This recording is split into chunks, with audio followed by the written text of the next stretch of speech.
तो यूपी में आंदोलन हुआ तेज। बीजेपी के सहयोगियों के साथ केशव प्रसाद मौर्य के कई नेताओं से हुई मुलाकात। योगी आदित्यनाथ को लगा तगड़ा झटका। योगी आदित्यनाथ को हटाने के लिए क्या बीजेपी के पिछड़े नेताओं को एक कर रही है भाजपा। योगी पर प्रेशर बनाने के लिए शुरू हुआ प्रेशर पॉलिटिक्स। बताएंगे कैसे राजभर के बाद अब भाजपा के डिप्टी सीएम केशव प्रसाद मौर्य से मिले हैं संजय निषाद। बीजेपी नेता ने कहा ओबीसी का ब्रांड एम्बेसडर बनाने की तैयारी। अगली खबर, अखिलेश यादव ने इस उठापटक पर लिए मजे। अखिलेश ने कहा लखनऊ ने दिल्ली को कर दिया है नाराज। संसद बजट पर भी अखिलेश यादव का आया बड़ा बयान। बोले यूपी वालों को कुछ नहीं दिया। हार का हताशा और हार के निराश से इस बार यूपी को दिया झुंझुना। अगली खबर, केशव प्रसाद मौर्य से राजभर की मुलाकात। अब राजभर ने बता दिया क्या योगी आदित्यनाथ का होगा इस्तीफा। अगली खबर, कुर्सी बचाओ बजट है, विपक्ष का सरकार के खिलाफ हल्ला बोल, संसद में जोरदार हंगामा। एक एक करके बताएंगे। वहीं अगली खबर, कांवड़ियों का आने लगा रुझान। कांवड़ी जगह जगह पीट रहे हैं पुलिस के साथ साथ गाड़ियों को तोड़ा जा रहा है। जगह जगह कांवड़ियों के तांडव से पुलिस परेशान, ये भी बताएंगे। वहीं अगली खबर, पुलिस भी परेशान है, पुलिस से परेशान है अब बीजेपी के मंत्री। संजय निषाद ने खड़े कर दिए सवाल। पहले योगी सरकार पर सवाल खड़े किए, फिर केशव प्रसाद मौर्य से की मुलाकात, क्या है मायने। तो दोस्तों तमाम खबरें हम आपको उत्तर प्रदेश की एक एक बताएंगे, लेकिन उससे पहले छोटा सा अगर आपने चैनल को सब्सक्राइब नहीं किया तो पल पल के अपडेट के लिए चैनल को सब्सक्राइब करना ना भूलें। दोस्तों दरअसल यूपी में भारतीय जनता पार्टी में चल रहे अंदरूनी तनाव के बीच पार्टी के कई नेता और सहयोगी डिप्टी सीएम केशव प्रसाद मौर्य से मुलाकात की है। सुभाषपा प्रमुख ओम प्रकाश राजभर के बाद अब कैबिनेट मंत्री संजय निषाद और दारा सिंह चौहान ने भी डिप्टी सीएम केशव प्रसाद मौर्य से मुलाकात की है। साथ ही अन्य कई नेताओं ने भी केशव संग मुलाकात हुई है। ओम प्रकाश राजभर ने उस वक्त मुलाकात की जब योगी आदित्यनाथ की मीटिंग हो रही थी और तमाम कैबिनेट स्तर की मीटिंग हो रही थी और वहां पर ओम प्रकाश राजभर को पहुंचना था, लेकिन उसके बावजूद ओम प्रकाश राजभर कैबिनेट मीटिंग छोड़कर केशव प्रसाद मौर्य से मुलाकात करने पहुंचे हैं।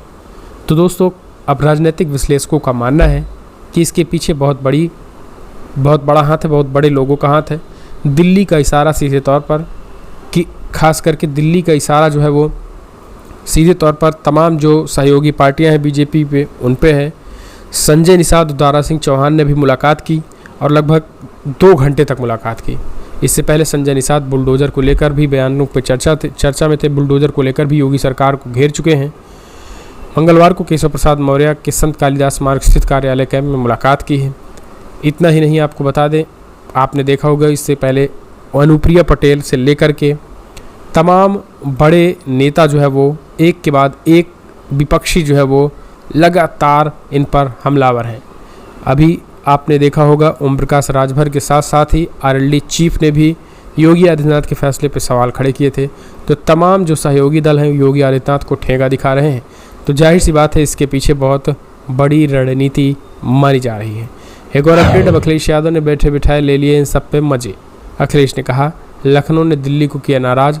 बजट में यूपी को कुछ नहीं मिला, झुंझुना मिला। हार का ये हताशा समझिए। दोस्तों इस बार उत्तर प्रदेश के लिए कुछ बड़ा ऐलान किया गया, आपने देखा होगा नहीं किया गया। इस बजट में यूपी वालों के लिए मायूसी रही। क्या इसके पीछे की वजह यह है कि यूपी वालों ने बीजेपी को ठेंगा दिखा दिया, इसलिए मोदी शाह ने भी यूपी की ठेंगा दिखा दिया। मामला कुछ भी हो, लेकिन अखिलेश यादव ने उत्तर प्रदेश में मची हलचल, खास करके योगी को सत्ता से हटाने के मामले को लेकर बड़ा बयान दिया। अखिलेश यादव ने कहा है कि लखनऊ ने दिल्ली को नाराज कर दिया, इस वजह से बजट में यूपी को कुछ मिला भी नहीं। उत्तर प्रदेश की उपेक्षा करना ये कहीं ना कहीं ठीक नहीं है।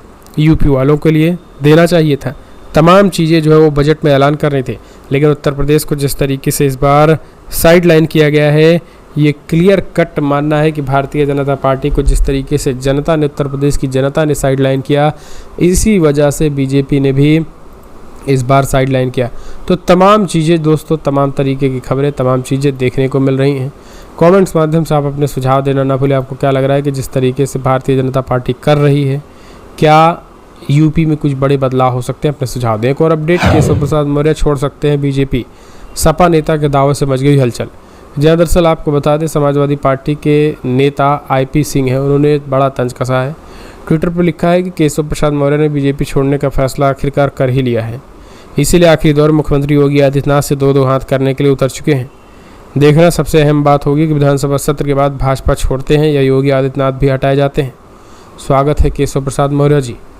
सीधे तौर पर उन्होंने कहा केशव प्रसाद मौर्य अब सीएम योगी आदित्यनाथ से टक्कर लेने के लिए तैयार हो गए हैं।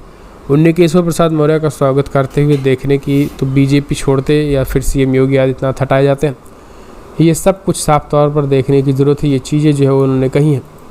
एक और अपडेट निकल के संजय निषाद ने फिर से खड़े की योगी सरकार की पुलिस पर सवाल, कहा पुलिस सरकार से ऊपर समझने लगी है।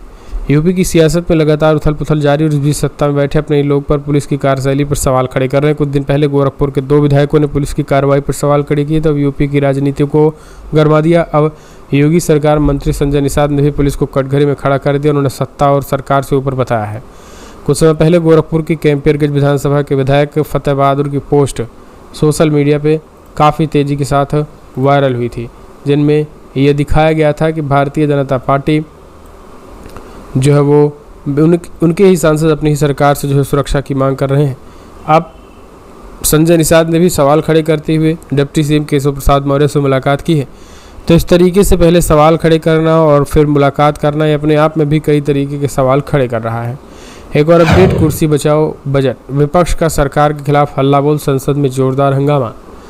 ऑन मानसून सत्र के दौरान लोकसभा में हंगामा होने के पूरे आसार। मंगलवार को वित्त मंत्री निर्मला सीतारमण के बजट पेश करने के बाद आज संसद में चर्चा हुई।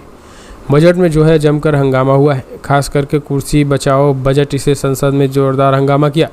कहा कि राज्यों की उपेक्षा की गई है, कई राज्यों की जो है वो इसमें उपेक्षा की गई है। इस वजह से सरकार इस बजट के खिलाफ जो है वो आम लोगों ने प्रदर्शन किया। पहले तो सांसदों ने जो है वो, जो कि विपक्षी सांसदों ने, इंडिया गठबंधन के सांसदों ने संसद के बाहर जोरदार विरोध प्रदर्शन किया और उसके बाद संसद के अंदर भी हंगामा किया। राहुल गांधी की, आपको बता दें, राज्यसभा में वित्त मंत्री का बड़ा बयान निकल के आया है। और इस बीच सबसे बड़ी बात यह है कि विपक्ष के हंगामे के बीच संसद की कार्रवाई शुरू हुई है। प्रश्नकाल को ना करे बाधित, ये स्पीकर ने लगातार गुहार लगाई, लेकिन संसद परिसर के बाहर विरोध प्रदर्शन में सोनिया गांधी, राहुल गांधी, अखिलेश यादव समेत तमाम टॉप लीडर शामिल रहे। एक और अपडेट, यूपी में दोस्तों कांवड़ियों के जो रुझान है वो देखने को मिलने शुरू हो गए हैं। कांवड़िए जगह जगह कर रहे हैं मारपीट, कहीं गाड़ियां तोड़ रहे हैं तो कहीं पुलिस वाले को पीट रहे हैं, कहीं होटल में लगा रहे हैं आग। कांवड़ यात्रा जारी है। मुजफ्फरनगर के बाद उत्तराखंड के रुड़की में कांवड़ियों का तांडव देखने को मिला है। यहाँ पे कांवड़ियों ने ई रिक्शा चालक की जमकर पिटाई कर दी है। यही नहीं, कांवड़ियों ने लाठी डंडों से ई रिक्शे में तोड़फोड़ की है।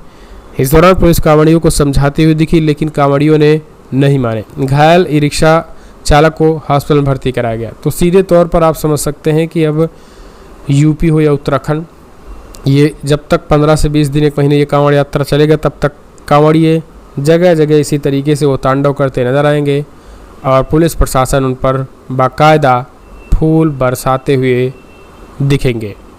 तो दोस्तों, कमेंट्स माध्यम से अपने सुझाव देना ना भूलें। आपको क्या लग रहा है कि जिस तरीके से ये चीज़ें देखने को मिल रही हैं, क्या ये ठीक है? कांवड़ यात्रा को लेकर जो चीज़ें कही जा रही हैं, या फिर ये क्या कुछ है? अगली एक और अपडेट भी निकल के आई है। दोस्तों, बंगाल को बजट में पैकेज ना देकर केंद्र सरकार ने सही नहीं किया। ममता बनर्जी, बीजेपी पर ममता बनर्जी का हमला। दोस्तों, दरअसल आपको बता दें, केंद्रीय बजट में पश्चिम बंगाल के साथ भेदभाव किए जाने वाले मुख्यमंत्री ममता बनर्जी के बयान पर प्रतिक्रिया बीजेपी ने दी है। लेकिन ममता बनर्जी ने स्पष्ट कर दिया है कि जिस तरीके से भारतीय जनता पार्टी न केवल पश्चिम बंगाल बल्कि तमाम राज्यों के साथ ये दोगलापन किया है, ये ठीक नहीं है। इस बीच आपको बता दें, इस पूरे बजट को लेकर के तेलंगाना, आंध्र को स्पेशल पैकेज दिया गया, तो तेलंगाना को क्यों नहीं दिया गया? इस पर भी कांग्रेस सरकार ने गुस्सा जाहिर किया है। अगली एक और अपडेट निकल के आई है। दोस्तों, राजा भैया पर दर्ज हुआ एक एफआईआर। क्या है पूरा मामला? उनकी पत्नी पर भी धोखाधड़ी का मामला निकल कर आया है सामने। दोस्तों, राजा भैया भी बीच बीच में चर्चा में बने रहते हैं। इस बार चर्चा का जो बात है वह है उन पर एफआईआर।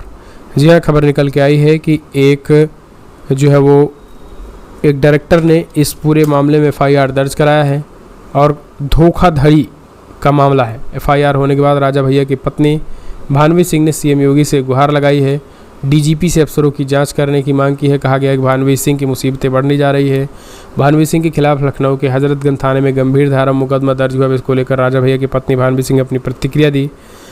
सीएम योगी से गुहार लगाते हुए कहा, मुझे कोई डर नहीं है, क्योंकि सत्य परेशान हो सकता है लेकिन पराजित नहीं। वहीं सवाल उठाते हुए कहा है कि आखिर इस हजरतगंज कोतवाली में ही मेरे खिलाफ फर्जी एफआईआर क्यों हो रही है? इसके लिए यूपी डीजीपी से अफसरों की जांच कराने की मांग की है। दरअसल कुंडा से विधायक राजा भैया की पत्नी भानवी सिंह पर शुक्रवार रात को हजरतगंज थाने में एफआईआर दर्ज हुई।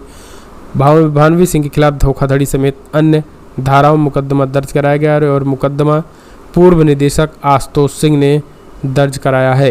कहा गया है कि हमारी कंपनी में जो है वो ये थी और कंपनी के बाद इन्होंने कंपनी हड़प ली। तो इस तरीके के आरोप है। फिलहाल यूपी में मचे घमासान को आप कैसे देखते हैं, क्या बदलाव होने वाला है या फिर नहीं?